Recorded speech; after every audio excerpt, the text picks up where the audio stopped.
5장 27절에서 32절 말씀까지 함께 봉독하도록 하겠습니다. 마태복음 5장 27절에서 32절입니다. 찾으신 분은 다 같이 일어나셔서 함께 말씀 봉독하겠습니다.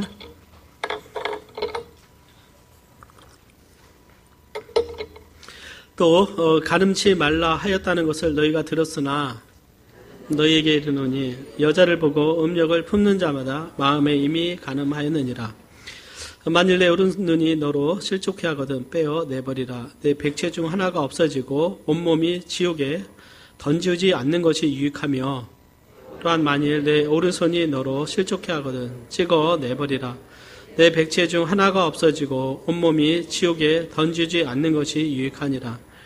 또 일러스되 누구든지 아내를 버리거든 이혼 증서를 줄 것이라 하였으나 난 너에게 이르노니 누구든지 음행한 연고 없이 아내를 버리면 이는 저로 가늠하게 하며 또 누구든지 버린 여자에게 장가드는 자도 가늠함이니라. 아멘. 오늘은 마태복음 강의 13번째입니다. 가늠하지 말라라는 제목을 가지고 함께 말씀 나누겠습니다. 따라서 해볼까요? 가늠하지 말라. 네, 오늘 말씀입니다. 오늘 말씀은 산상수훈에 있는 말씀이고요. 또 여러 가지 우리에게 필요한 말씀이라고 믿습니다. 그래서 이 말씀을 함께 강의하면서 주님께서 이 말씀의 진정한 뜻이 무엇인가를 깨닫고 우리가 함께 순종하기를 원합니다. 다 같이 기도하겠습니다.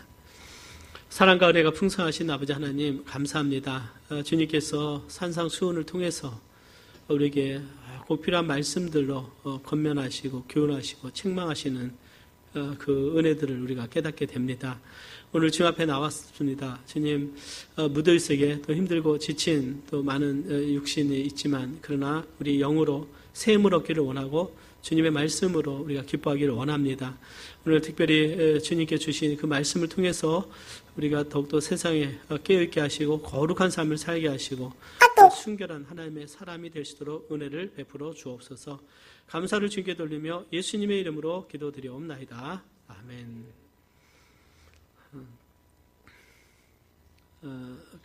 오늘은 마태복음 13번째입니다. 가늠하지 말라라는 제목입니다.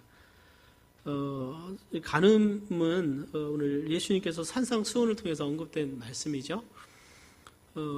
가늠은 어떤 성적인 죄에 해당이 됩니다. 오늘날 많은 그 범죄 중에 하나가 성적인 죄가 많고, 특별히 오늘 우리 사회에서는 어떤 몰카나 또 그 인터넷으로 인한 여러 가지 요소들, 또 그 많은 그 음란한 것들이 과거와는 틀리게 많이 노출되어 있고, 또 유혹을 받으면 쉽게 그 죄에 빠질 수 있는 요인이 크게 된다는 것이죠.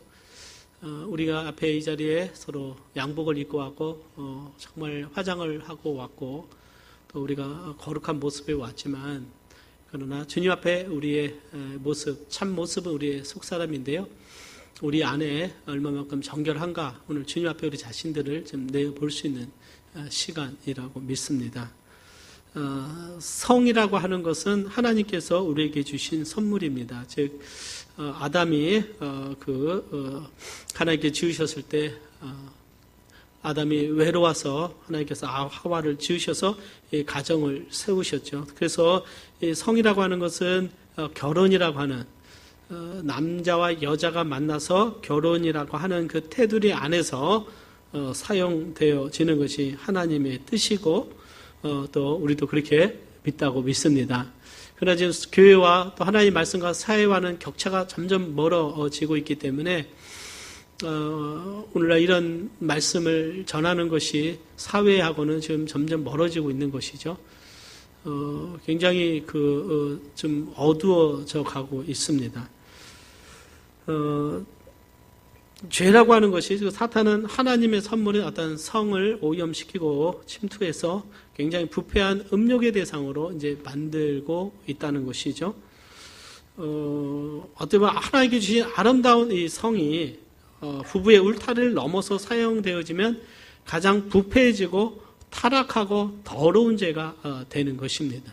그래서 성경은 이 순결에 대해서, 성적인 순결에 대해서 언급하고 계시고, 또 그것에 대해서 중요하게 여기는 것이죠. 그래서 대표적인 얘기로 소돔과 고모라가 타락을 할 때 굉장히 그것이 동성애와 같은 그 죄, 동성애 죄까지 왔다는 것은 굉장히 성적으로 굉장히 부패했고, 그 다음 단계가 동성애, 그 다음 단계가 이제 저 부패해지면 수관.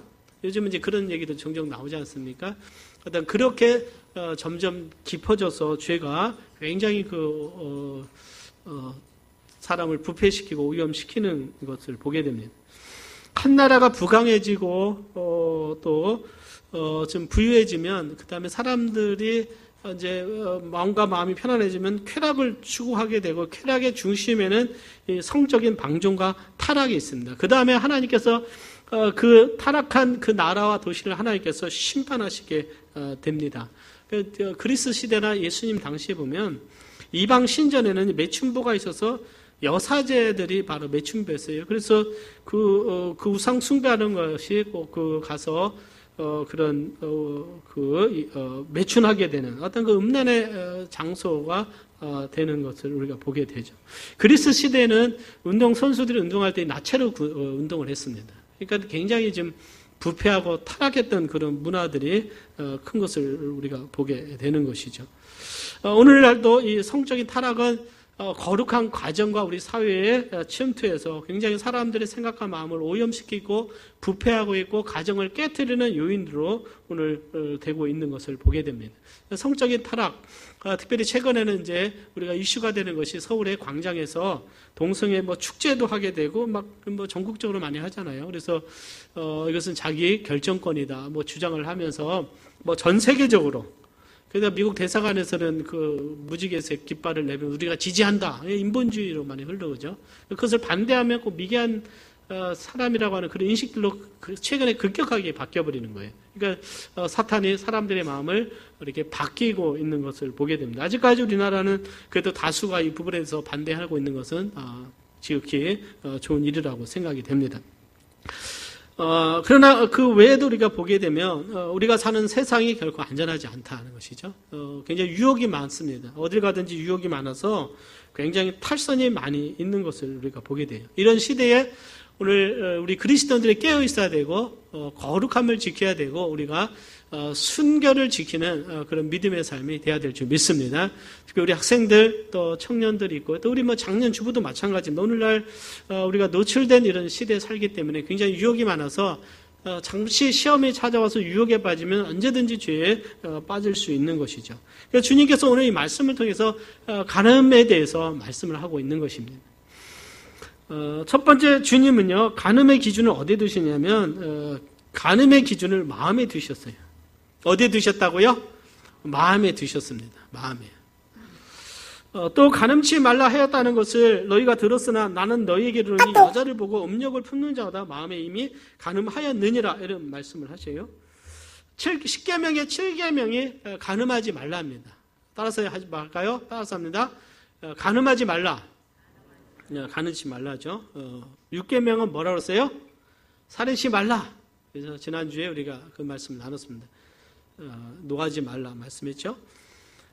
주님께서는 간음치 말라 하는 것을 너희가 들었다고 그랬어요. 그러니까 유대인들은 간음치 말라 하는 그 말씀은 아주 귀가 닳도록 들은 거예요. 10계명은 그들의 믿음의 기본이기 때문에 어딜 가든지 간음치 말라, 이것은 큰 죄다라는 사실을 알고 있었어요. 근데 당시의 유대인들은 이것을 어떻게 이해를 하냐면 실제적으로 배우자 외에 다른 사람들과 어떤 육체적인 성적인 관계를 맺는 그 행위에 그렇게 이해를 한 것입니다. 그렇지 않으면 다 괜찮다. 그러니까 내가 다른 여인과 어디에 그 잘못된 행동을 하게 되는 거예요. 그러면 그것이 간음에 해당이 됐습니다. 근데 그 유대인에게 있어서 이 간음죄는 굉장히 컸습니다. 율법에 보면, 신명기에 보면 뭐라고 말씀하고 있냐면요. 신명기 뭐라고 말씀하냐면, 신명기 22장 22절입니다. 혹시 아웃라인에 있나요? 예. 같이 한번 봉독해볼까요? 시작. 통관한 남자와 그 여자를 둘 다 죽여 이스라엘 중에 악을 제할지니라. 그러니까 남자와 유부녀가 서로 어떻게 해요? 간통을 하게 됩니다. 서로 간음하게 되면 둘 다 어떻게 해요? 이스라엘 중에서 돌로 쳐서 죽여라 이렇게 말씀한 거예요. 그러니까 예수님이 성전에 가셨을 때 그 바리새인들이요 예수님에게 현장에서 간음하다가 잡힌 여인을 데리고 왔어요. 근데 여자만 데려왔어요. 남자는 안 데려오고. 율법에 보면 둘 다 데리고 그랬잖아요. 율법에 이러한 여자를 돌로 치라 명하였거니와 선생은 어떻게 말하겠나이까. 이제 이런 그래서 예수님에게 질문을 던진 것을 보게 돼요. 그러니까 간음한 것은 사형죄에 해당되는 것입니다. 돌로 쳐서 죽이는 그것이죠. 자, 그러면은 그들에게 있어서 간음이라고 하는 것은 그 자기 배우자 외에 다른 사람과 잘못된 행동, 성적인 어떤 행동을 하는 것이기 때문에 그것을 피하도록 노력을 했을 것입니다. 그리고 스스로는 율법을 철저하게 지킨다고 말을 했을 거예요. 예? 근데 주님은 뭐라고 말씀하냐면 이제 그것을 정확한 다시 해석을 하시기를 28절에 뭐라고 말씀하고 있습니까? 다시 한번 봉독해 볼까요? 시작. 나는 너희에게 이르노니 여자를 보고 음욕을 품는 자마다 마음에 이미 간음하였느니라. 그러니까 예수님은 뭐라고 말씀했냐면 어떤 육체로 행하는 것도 간음이지만은 더 하나님은 뭐야? 여자를 보고 음욕을 품는 자마다 이미 간음했다는 거예요. 그 음욕이라고 하는 것은 러스트, 영어로 러스트예요. 다른 사람에게 속한 것을 소유하고자 하는 것입니다. 도덕적으로 나쁜 행동에 참여하는 것이. 그러니까 어떤 잘못된 욕심을 우리가 보통 정욕이라고 말을 하죠. 성경에 보면 정욕이라고 말합니다.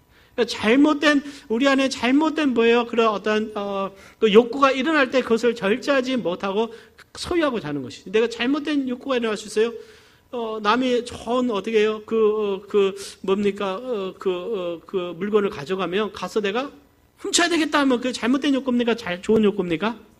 잘못된 욕구, 정욕에 빠지는 것이죠. 탐욕에 빠지는 것이죠. 예? 그러니까 다른 그 여자가 가는데 어떻게 음욕을 품고 바라보고 있는 거예요. 음욕을. 그러니까 그냥 단순한 저 멋진 여인이 가네 하고 그냥 누람 주고 뭐 그것이 아니라 어떤 음욕을 품고 잘못된 생각을 가지고 품는 거예요. 그러니까 그들은 생각하기에서 뭐 그것은 간음이 아니다고 생각했지만 그 자체도 주님은 어떻게 해요? 간음으로 해석을 하셨습니다. 이제 이 부분에 대해서 이 부분에 대해서 우리 크리스찬들이 이것을 잘 이해를 해야 돼요. 이해를 해야 됩니다. 자, 여기에서 말씀하시기를 뭐냐? 그러면은 뭐 우리 남자들 다 뭐 그렇게 되겠네라고 생각할 수 있잖아요. 여러분들 야고보서 1장 15절에 보면 이런 말씀이 있습니다. 야고보서 1장 15절에 보면 욕심이 잉태한즉 죄를 낳고 죄가 장성한즉 뭐가 난다 그랬어요? 사망을 낳느니라 이런 말씀이 있어요. 욕심, 여기도 이제 똑같은 욕심입니다. 예수님 말씀 음욕과 욕심을 똑같은 원어로 보면 똑같은 말이 러스트예요. 이제 욕심이 잉태한즉 죄를 낳고 그랬어요. 그러니까 그 의미는 뭐냐면 어떻게 마음 속에 욕심을 잘못된 음욕이 마음에 오랫동안 가득하고 있으면 그 다음에 잉태가 되는 거예요. 그러니까 그 마음 속에 뿌리가 내리고 시간이 지나면 어떻게 뭐가 탄생이 되는 겁니까? 죄가 나는 거예요. 그러니까 이 잉태다는 것은 아기를 낳는 것과 마찬가지. 아기를 임신하게 되면 바로 아기를 낳는 것이 아니라 10개월이 지나면 아기가 때가 되면 아기가 나오듯이 마음에 잘못된 생각을 오랫동안 품고 있으면 마음에 품고 있다가 그 다음에 그게 뭐야? 죄로서 나타나게 되는 것입니다. 행동으로 표현되어지는 것이다. 그 다음에 그 행동이 어떻게 해요? 그 죄가 다 성취가 돼요. 죄가 마음껏 그 사람을 주장하게 되면 그 다음에는 사망을 낳는다라. 사망에 이르게 되는 거예요. 그러니까 욕심에서 죄에서 사망에 이르게 된다고 야고보서는 우리에게 말씀하고 있습니다. 그러니까 내가 그래서 마음이 순결하고 정결하고 깨끗해야 되는 것입니다. 내가 음욕을 품고 있으면 그것이 나중에 되면 실제적으로 어떻게 해요? 잘못된 행동으로 가게 되기 때문에 주님은 마음에 이미 간음했다 이렇게 말씀하고 있는 것을 우리는 기억해 볼 필요가 있습니다. 그래서 죄는 이 마음에 뿌리를 내리려고 하기 때문에 이 잉태되기 전에 마음에 뿌리를 내기 전에 죄의 싹을 마음에서 벗어야 될 줄 믿습니다. 그러니까 우리의 마음속에 뭐가 있는지 누구만 알고 나와 하나님만이 아시는 거예요. 그때 우리는 정말 하나님을 사랑하면 하나님의 사랑으로 내 마음속에 있는 잘못된 생각이나 음란한 생각이나 어떻게 해요? 그 음욕이 이 모든 것이 성령의 말씀으로 하나님의 말씀으로 다 뿌리 내리기 전에 잉태되기 전에 다 버려야 되는 거예요. 그러지 않으면 그 안에 빠지게 되고 잉태가 되면 나중에 어떻게 해요? 다른 사람을 어떻게 해요? 내가 취하게 된다. 가늠하게 되는 것이죠. 크리스찬이라고 해서 이런 죄에서 벗어 예방되느냐? 그것이 아니라고 생각이 돼요. 크리스찬인데요, 직장에서 다른 사람이나 잘못 만나가지고 실제 유치장에 가서 있는 것도 오빠가 제가 직접 들은 적이 있습니다. 우리 교회 출신 중에 지금은 안 다니지만 뭐 그렇게 믿음이 물론 좋지는 않았겠죠. 뭐 한국에도 종종 있지만 미국에 와서 대형교회 목회를 하다가요, 다른 건 다 이기는데 성적인 죄에 무너져갖고 그 어떻게 교회가 시험에 들고 간증이 안 좋고 감옥에 가고 이런 일들이 종종 일어나는 것은 그만큼 성적인 유혹과 죄라는 것은 굉장히 강하게 찾아온다는 것입니다. 그러니까 그것은 이미 행동으로 하기 전에 이미 마음속에서는요, 오랫동안 이 마음에 그러한 잘못된 것에 내가 빠져 있는 것이다. 빠져 있는 것이다. 우연히 그런 죄가 일어나는 것이 아니라는 것입니다. 오늘 우리 사회가 얼마나 그러게 많아요. 참 부끄러운 얘기지만 서울의 대형교회 전도사가 몰카하고 다니다가 잡혀가지고 그 얼마나 뉴스도 나고 이건 그래서 중요한 것은요, 아무도 나를 보지 않는 그 삶을 살아갈 때 내 내면 속에 정말 하나님 말씀을 기뻐하고 거룩을 기뻐하고 하나님 찬양하는 것을 기뻐한다면 죄가 들어올 수는 있어요. 생각 속에 마음 속에 들어올 수 있지만 그것을 바로 버려버리는 거예요. 바로 버리는 것입니다. 그렇지만은 내 마음속에 하나님의 사랑이 없다면 그 죄가 내 마음속에 잉태가 되기 시작을 하는 것입니다. 내가 어떻게 하면 큰 제사를 모을까? 한탕 해야 되겠다. 그거 고민하는 거예요. 그러다 어떻게 합니까? 그것에 잉태가 되면, 그 욕심이 어떻게 잉태가 되면, 그 다음 어떻게 해요? 내가 한번 복면을 쓰고 어디를 가겠다. 그 죄를 범죄하게 되는 거예요. 그래서 우리의 마음속에 항상 정결하고 바른 생각이 우리의 마음속에 있기를 바랍니다. 이것은 실제적인 부분이에요. 실제적인 부분입니다. 오늘날 컴퓨터 동영상을 통해서 음란한 영상을 계속해서 바라보면요, 그 마음에 죄가 잉태가 되고 있는 거예요. 그 음란이 마음속에 막 잉태가 돼서 죄로 나타나는 것입니다. 미국에 종종 학생들이 막 총기 사건을 일으키잖아요.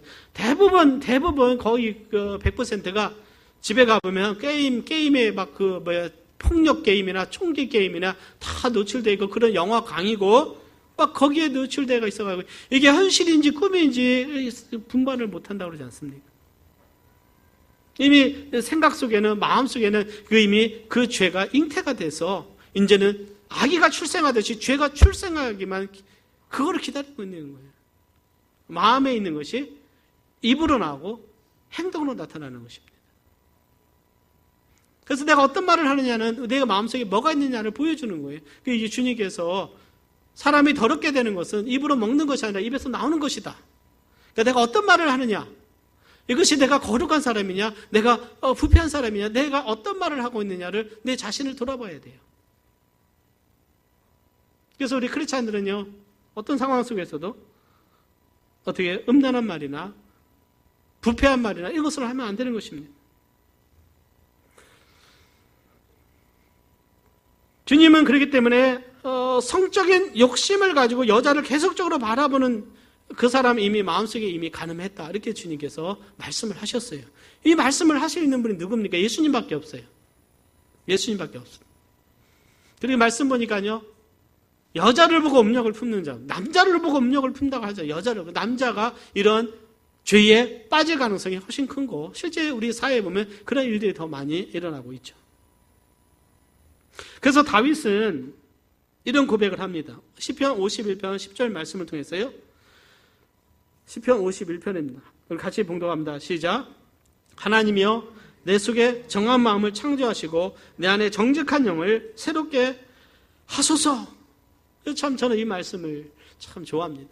하나님, 내 마음에 정한 마음을 창조하시고 깨끗한 마음과 정직한 영을 나를 새롭게 하여 주옵소서. 날마다 우리의 마음을, 우리의 영을 하나님의 영과 하나님의 말씀으로 늘 거룩해 하고 새롭게 하고 씻음을 받는 우리가 되기를 바랍니다.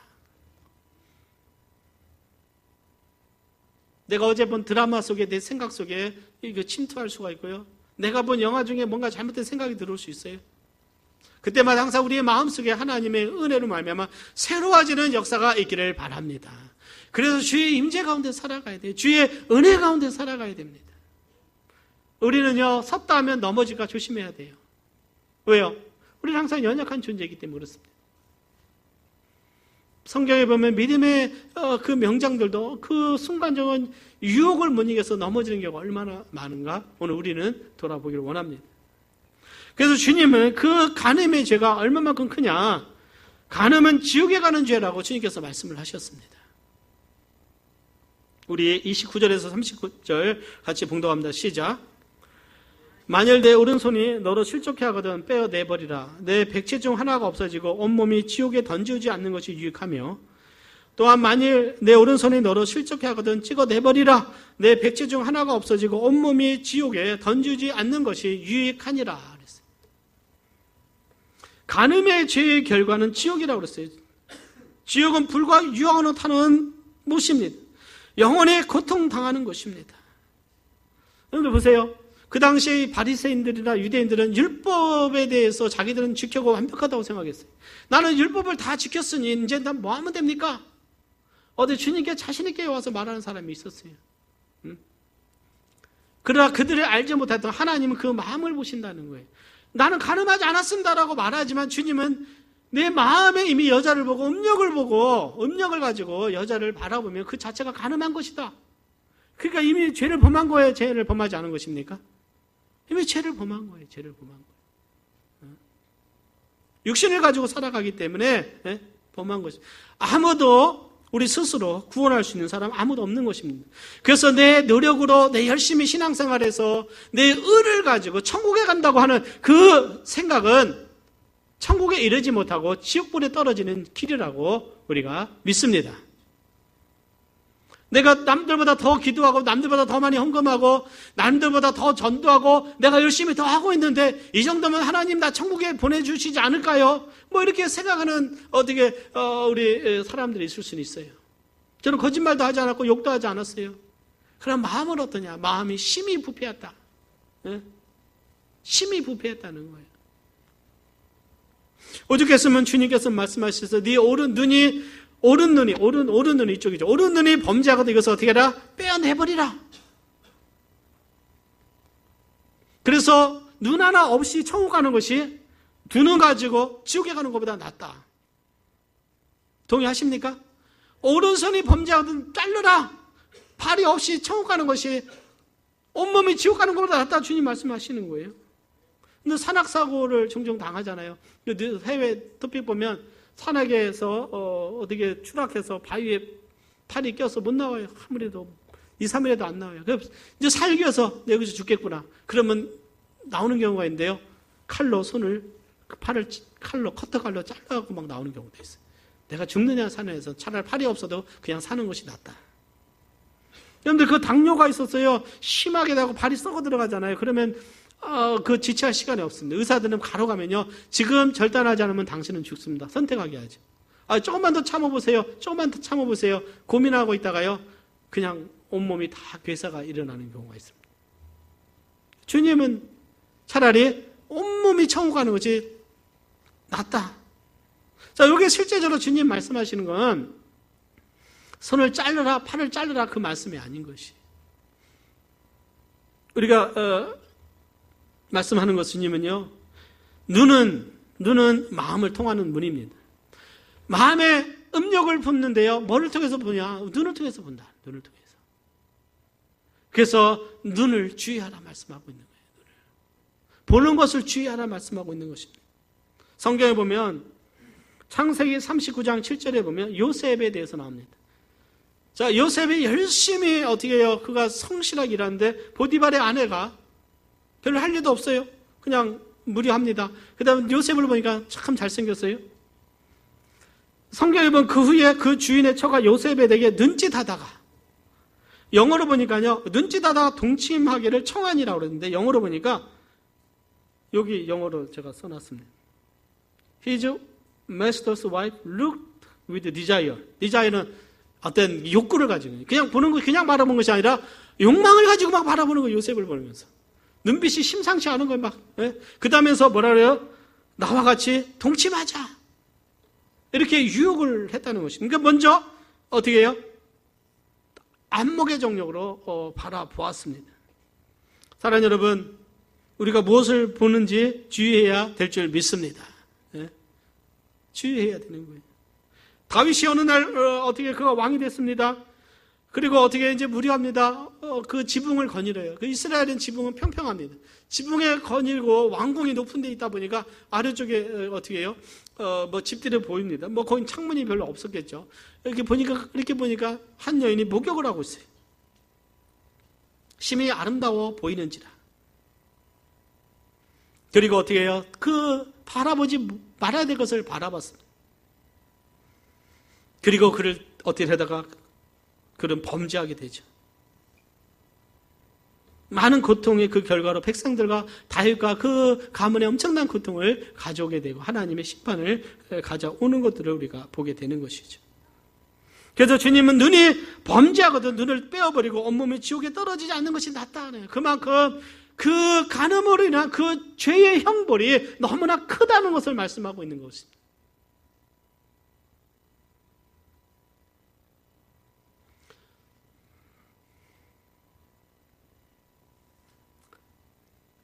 바리새인들은 자신들이 스스로 율법을 지켜서 거룩해서 하나님 앞에 갈 수 있다고 생각을 했어요. 아마 우리 가운데도 그런 분이 있을 수 있습니다. 그러나 마음의 죄도, 마음의 범한 그 음란의 생각을 한 그 자체도 죄가 돼서 그것으로도 지옥에 간다. 주님께서 그렇게 말씀을 하셨어요. 그래서 여기서 우리는 이것을 통해서 주님의 그 복음을 우리가 깨닫게 되죠. 어느 누구도 우리의 의를 가지고는 아무도 하나님 앞에 천국에 갈 수 없음을 우리가 인정합니다. 그때 예수님께서 우리를 할 수 없기 때문에 율법을 줬는데 율법을 지킬 자가 아무도 없는 거예요. 그때 주님께서 친히 이 땅에 오셔서 십자가에서 대속의 죽음을 통해서 우리의 죄를 다 사하여 주셨습니다. 은혜로 우리의 죄를 사하여 주셨어요. 그래서 천국은 우리가 열심히 노력해서 가는 것이 아니라 내가 용서받은 그 은혜로 말미암아 하나님 나라에 이르게 되는 것이죠.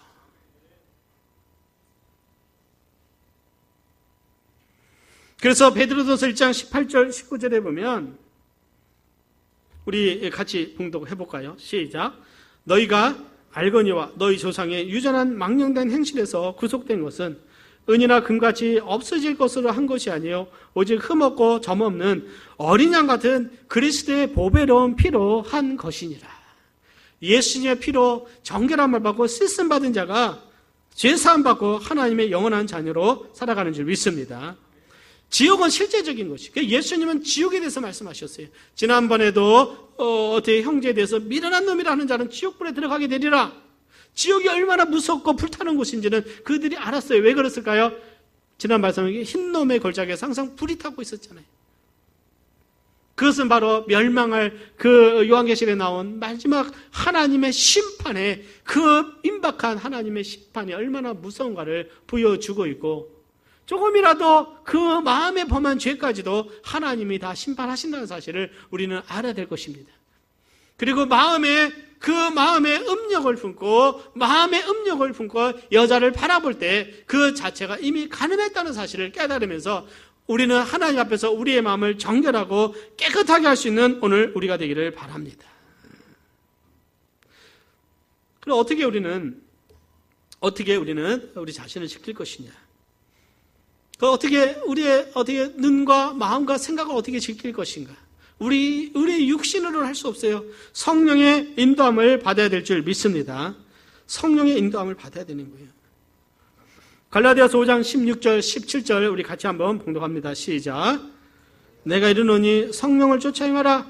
그리하면 육체의 욕심을 이루지 아니하리니 육체의 소욕은 성령을 거스리고 성령의 소욕은 육체를 거스리나니 이 둘이 서로 대적하므로 너희의 원하는 것을 하지 못하게 하려 함이니라 그랬습니다.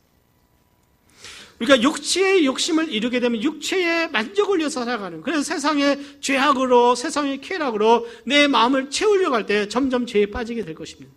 그러나 성령을 쫓아 행하게 되면 성령을 기쁘시게 하는 삶이 되고 성령의 인도함을 받기 때문에 날마다 승리하는 삶이 있게 되리라고 믿습니다. 그래서 우리의 마음이 하나님 말씀으로 채워지게 되면 그 성령의 거룩함을 사모하게 되고요, 하나님의 영광을 사모하게 되고 거룩한 교제를 사모하게 되고 거룩한 예배를 사모하면서 하나님 중심의 삶을 우리는 살아가게 된다고 믿습니다. 그렇기 때문에 사랑하는 여러분, 우리가 수요 예배를 드려야 돼요. 그냥 여러분들 형식적인 신앙생활은 주일에 한 번만 예배 드리면 되겠지, 그 1시간 예배 드린 거 가지고 일주일 동안 여러분들을 승리할 수 있겠습니까? 죄가 내 마음속에 계속 쌓이고 있어요. 이걸 어떻게 내가 씻어낼 것인가? 정말 집에서 1시간 30분 1시간씩 기도하며 말씀 묵상하고 있습니까? 목장에 모이면서 같이 죄도 고백하고 회개하고 하나님 은혜 가운데 다시 들어오고 있습니까? 그냥 귀로만 듣고 머리에만 지식이 쌓여서 간다면 내 마음에는요, 성령의 역사가 흐르지 않는다면 내 마음은 점점 죄로 인해서 굳어지고 강팍해지고 나중에 하나님의 말씀이 있을 때 내 생각으로 하나님의 말씀을 쳐버리는 거예요. 철저하게 내 중심이 된다는 것입니다. 이거 누구나 갈 수가 있는 거예요. 그래서 항상 내 마음속에 하나님의 교통하심과 영적인 은혜가 내 마음에 흐를 때 내가 정말 주님 안에 살아가고 있는가 아니면 육신 안에 살고 있는가, 내 자신을 구별할 수 있어요. 내 육신 안에 살고 있으면 육체의 만족, 나를 위해 살기 때문에 내가 중심이 됩니다. 내가 죄를 범하고 내가 불순종해도 감각이 없어요. 정말 회개해야 되고 하나님 앞에 회개해야 되고, 내가 잘못한 것이 있으면 고백해야 되고 내가 사과해야 되고 회개해야 되는데 없는 거예요. 육신이 가득하니까. 그러나 성령의 인도함을 받게 되면 그 하나님의 말씀 앞에서 내가 기뻐하고 그 말씀을 사랑하게 되고 정말 성경을 더 읽고 싶고 더 기도하고 싶고 더 경건한 서적을 읽고 싶고 주님의 뜻을 행하기에 기뻐하는 거예요. 정말 영적인 경건의 시간의 말씀을 내가 사모하는 것입니다. 그러지 않다면 여러분들, 난 아직까지 성령을 따라 행하기보다는 육신을 따라 행하고 있다라고 내 스스로 진단할 수 있어야 돼요. 진단할 수 있어야 돼요. 우리의 그 영적인 삶의 수준을 여러분들, 우리가 우리를 높여야 됩니다. 정말 말씀을 사랑해야 돼요. 하나님을 사랑해야 됩니다. 그럴 때 내 생각과 말이 주님의 안에서 이루어질 줄 믿습니다. 죄가 마음속에 잉태되고 있는 것이 있습니까? 그 음란뿐만 아니라 내 탐심과 세상 사랑하는 것과 허영심과 어떤 이 모든 것들이 마음속에 싹이 날 수가 있어요. 내 거짓말이 내 마음속에 자꾸만 싹이 날 수가 있어요. 잉태가 될 수 있어요. 그런데 크리스찬들은 절대 거짓말하면 안 됩니다. 배우자에게도 거짓말하면 안 돼요. 자녀들한테도 거짓말하면 안 돼요. 내가 지금 커피숍에서 커피를 마시고 있으면 커피를 마시고 있다고 해서 내가 지금 밥 먹고 있어. 그것도 거짓말이 되는 거예요. 밥 짬뽕 잘 먹고 있어. 내가 콩국수 먹고 있으면 콩국수 먹고 있다고 그래야 돼. 콩국수 막 식사하면서 막 짬뽕 먹고 있으면 그것도 작은 거지만 그 자체도 거짓입니다. 우리 너무나 쉽게 거짓말을 하려고 하는 습성들이 있어요.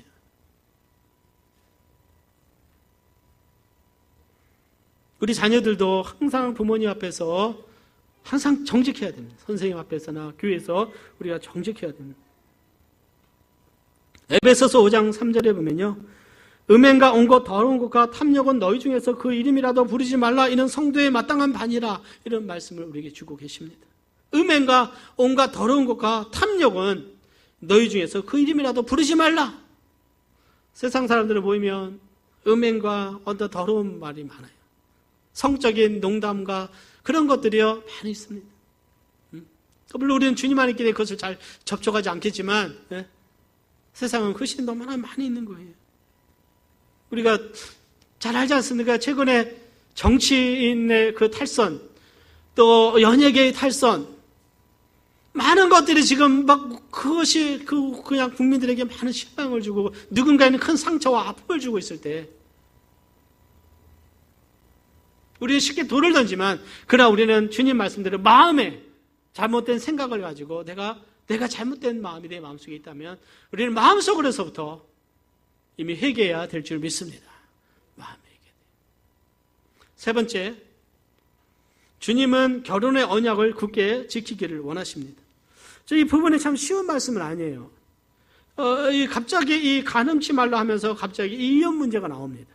그리고 이 말씀을요, 쉬운 문제가 아니에요. 제가 잘 설명을 해 드릴 테니까 한번 잘 들으시길 바랍니다. 그러니까 여러분들 마태복음이 신약에서 가장 어려운 책 중에 하나입니다. 아마 요한계시록, 마태, 그 중에 두 번째가 마태복음일 수 있어요. 어려워요.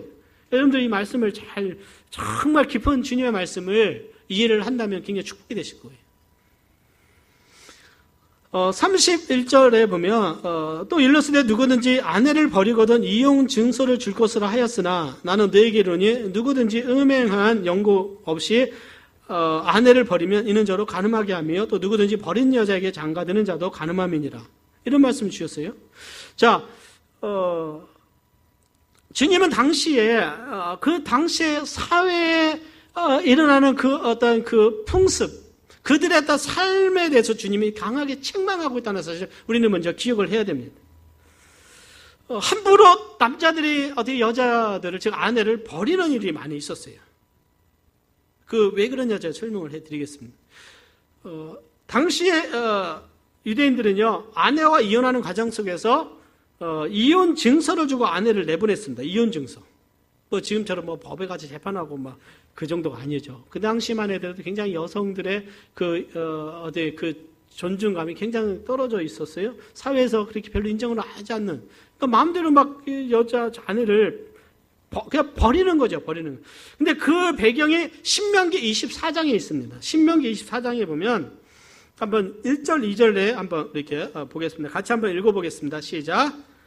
사람이 아내를 취하여 데려온 후에 수치되는 일이 그에게 있음을 발견하고 그를 기뻐하지 아니하거든 이혼 증서를 써서 그 손에 주고 그를 자기 집에서 내어보낼 것이요 그 여자는 그 집에서 나가서 다른 사람의 아내가 되려니와. 자, 여기서 보는 건 수치되는 일이 있어서 기뻐하지 아니하거든 뭘 주라? 이혼 증서를 주라. 그러면 아내는 이혼 증서를 가서 다른 사람하고 결혼을 할 수 있습니까, 없습니까? 있어요, 없어요? 있죠. 다른 사람의 뭐가 되라? 아내가 되라. 자, 그러면은 이제 그 율법에서는 어떻게 이혼 증서를 통해서 뭘 받을 수 있어요? 합법적인 이혼이 되고 다 결혼을 할 수 있었다. 자, 그러면 이제 우리가 결혼은 누가 제정하셨어요?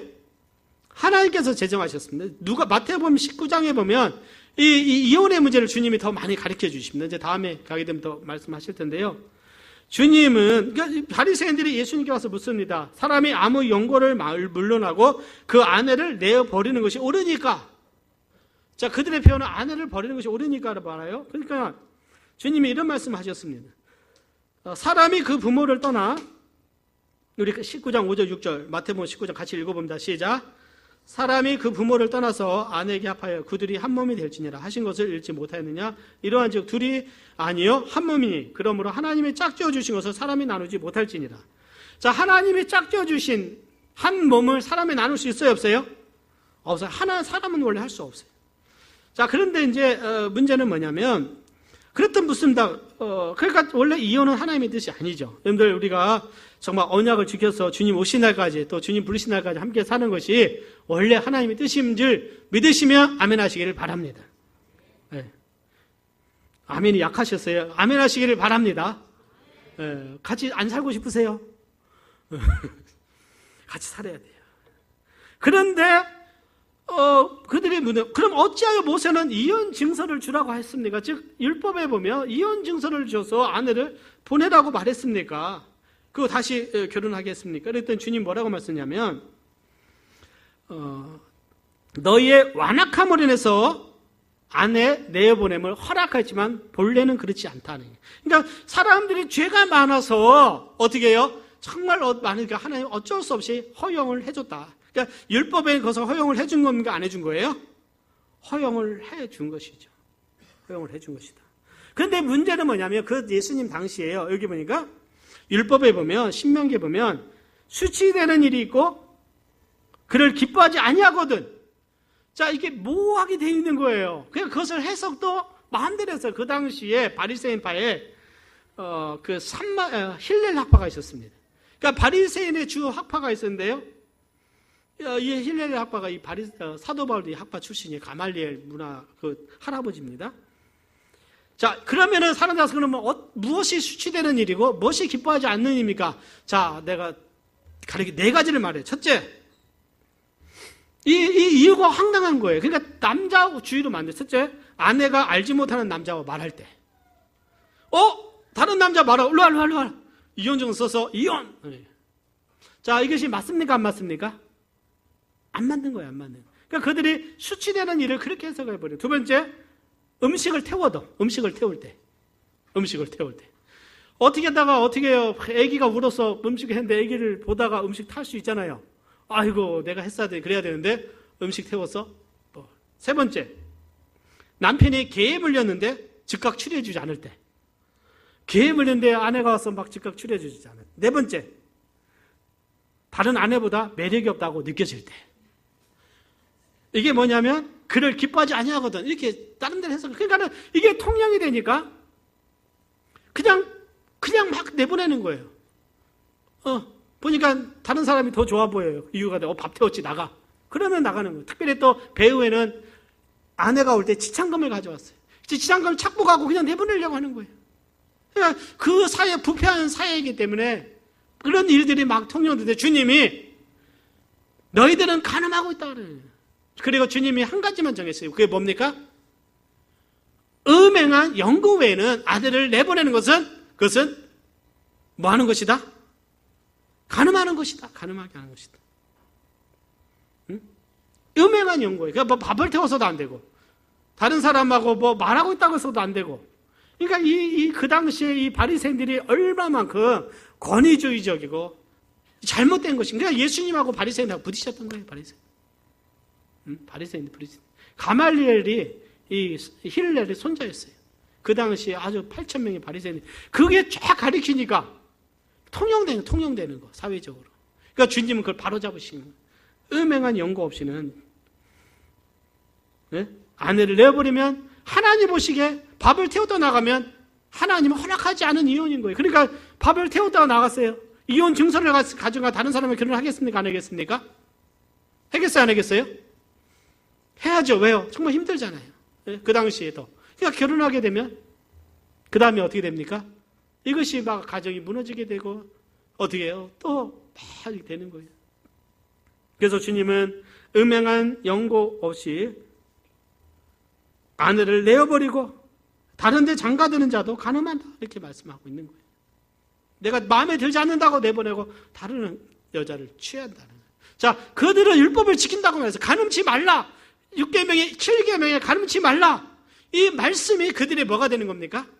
지금 중심의 삶의 중심인데 그러나 그들은 마음대로 율법을 해석해서 막 이혼하고 보내고 어떻게 해요? 마음에 안 든다고 보내고 밥 태웠다고 보내고 다른 남자하고 말한다고 보내면서 이혼 증서를 그냥 제사장에 가서 받아갖고 그냥 줘버리는 거예요. 그래서 주님은 그것에 대해서 강하게 책망하면서 너희들이 하나님 앞에 지금 간음하고 있다 이 말씀을 그들에게 말씀하고 있는 것입니다. 그래서 주님은 어떻게 해요? 음행한 연고 없이는 이혼하지 말라.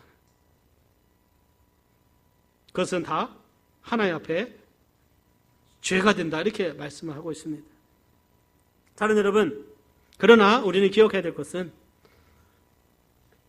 가정을 믿음으로 잘 지키는 우리 성도님들 되어야 될 줄 믿습니다. 또는 배우자의 허물이 드러날지라도 사랑하고 용서하고 품고 그래서 함께 가정을 세워가는 것이 바로 주님의 뜻이라고 믿습니다. 호세아 하나님께서요. 호세아는요. 하나님께서 일부러 그 음탕한 여인과 결혼하게 하셨어요. 배우자가 아주 그 음란한 일을 많이 했어요. 그런데도 호세아는 눈물을 흘리면서 그 사랑으로 품고 그것을 받아들이죠. 왜 그럴까요? 하나님이 이스라엘 백성들을 받아들이는 그 마음을 하나님께서 보여주셨습니다. 오늘 우리가 기억해야 될 것은 무엇인가? 우리가 어떤 가식적인 믿음의 삶이 아니라 우리의 마음속의 중심으로 하나님의 뜻을 따를 수 있는 우리 믿음의 성도님 되시기를 바랍니다. 그래서 우리의 믿음은 마음에서부터 시작되는 거예요.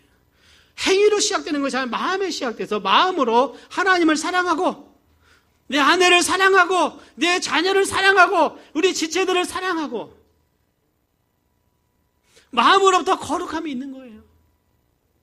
우리 청년부는 토요 예배 잘 드리고 이부수도로 어디 나이트장 가서 막 춤추고 와서 그 다음 또 졸면서 예배 드리고 그것이 아니다는 거예요. 교회에서 거룩하듯이 가정에서 거룩하고 직장에서도 거룩하고 친구들 만나서도 거룩하고 어딜 가든지 거룩함을 지키는 우리 성도님들이 돼야 될 줄 믿습니다. 왜냐고요? 주님이 우리 안에 거하시니. 주님이 우리 안에 거하셔서 우리는 성령 안에 살아가는 거예요. 어떤 의식주의랑 형식주의는 이 안에만, 예배만이 진정 하나님을 만난다고 하지만 우리는 삶 자체가 늘 주님과 동행하는 삶이 되고, 특별히 음란의 성적인 유혹이 찾아올 때 요셉처럼 우리는 그것을 물리치고 늘 마음을 정결하고 거룩하게 하는 삶이 우리 가운데 있어야 될 줄 믿습니다.